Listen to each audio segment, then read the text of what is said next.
kami dari kelas C1 pagi. Di sini kelompok kami akan menampilkan sebuah video wawancara dengan tema Persatuan Indonesia di era sekarang.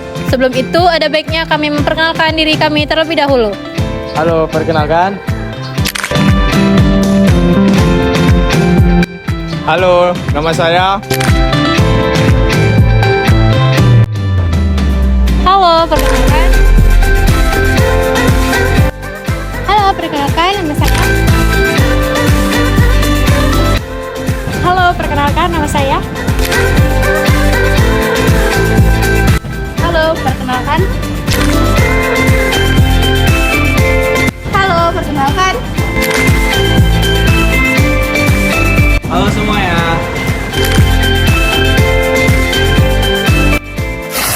Halo semuanya, di video kali ini kami akan mewawancarai salah satu mahasiswi Universitas Muhammadiyah Sumatera Utara sebagai narasumber kami hari ini.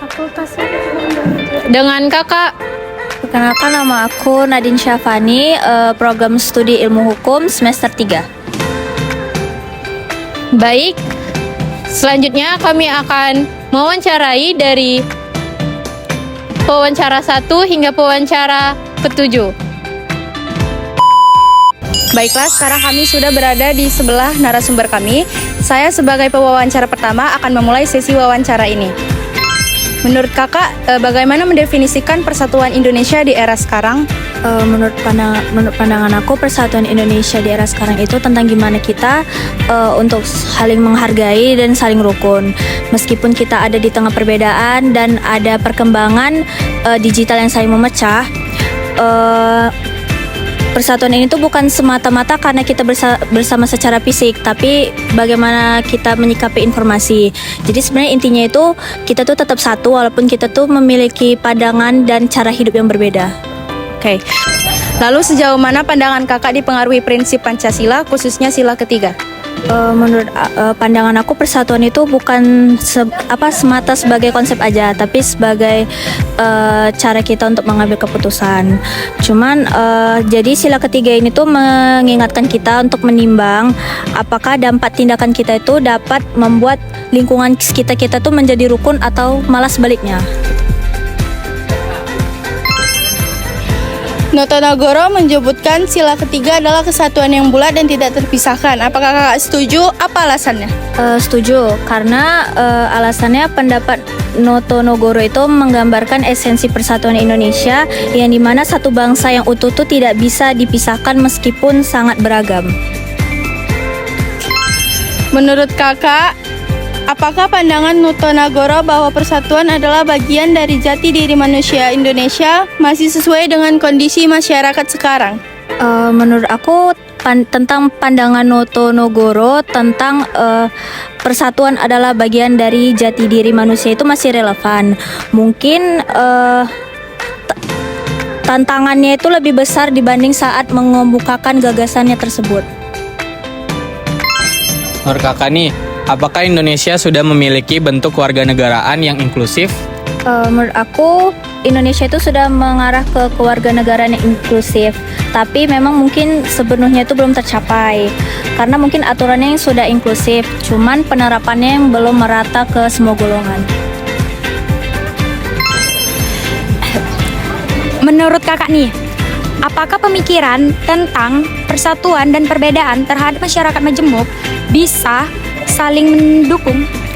Bisa saling mendukung karena persatuan kita nih malah memberi arah untuk agar perbedaan kita nih dapat terkelola. Sementara pandangan masyarakat majemuk itu mengingatkan bahwa persatuan itu harus merangkul banyak identitas, bukan malah mentiadakannya. Lalu, apakah persatuan Indonesia lebih ditopang oleh nilai moral atau oleh desain sosial dan politik? Menurut aku berdiri atas keduanya, karena nilai moral seperti saling menghormati dan empati itu malah menjadi fondasi yang membuat sosial politik tersebut benar-benar berjalan, bukan semata-mata aturan di atas kertas saja. Menurut kakak, apa tantangan terbesar bagi persatuan Indonesia saat ini? Apakah itu ekonomi, politik, agama? Menurut aku tantangan terbesar itu ada di politik yang bertemu dengan digitalisasi, yaitu informasi yang kurang akurat membuat perbedaan yang dapat mudah menjadi polarisasi. Terima kasih, Kak. Menurut kakak, bagaimana cara Indonesia menjaga persatuan tanpa mengorbankan keberagaman? Indonesia dapat menjaga persatuan tanpa mengorbankan keberagaman dan menjadikan perbedaan sebagai kekuatan, bukan sebagai sekadar toleransi saja. Caranya itu setiap kelompok diberikan ruang setara untuk berkontribusi sesuai identitasnya, namun diarahkan pada tujuan bersama seperti keadilan sosial dan kesejahteraan. Dengan begitu persatuan tuh tumbuh dari rasa saling membutuhkan, bukan dari penyeragaman. Kalau lihat kondisi sosial saat ini atau hari ini, kakak optimis atau pesimis terhadap masa depan persatuan Indonesia? Mengapa? Pesimis jika polarisasi dibiarkan dan ketimpangan itu tetap lebar.